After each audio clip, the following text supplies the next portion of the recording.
সংবিধান অনুযায়ী বর্তমান রাষ্ট্রপতির মেয়াদ শেষ হয়নি, বলছেন বিএনপি মহাসচিব ও স্থানীয় সরকার মন্ত্রী মির্জা ফখরুল ইসলাম আলমগীর। তারেক রহমানের নেতৃত্বে বিএনপির নতুন সরকার গঠনের 15 দিন পার হওয়ার পর রাজনীতিতে আলোচনার কেন্দ্রে এসেছে পরবর্তী রাষ্ট্রপতি এবং জাতীয় সংসদের স্পিকার পদ।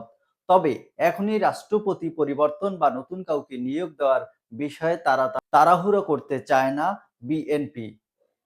মঙ্গলবার রাতে একটি বেসরকারি গণমাধ্যমকে দেওয়া সাক্ষাৎকারে বিএনপির মহাসচিব ও স্থানীয় সরকার মন্ত্রী মির্জা ফখরুল ইসলাম আলমগীর এ তথ্য জানান।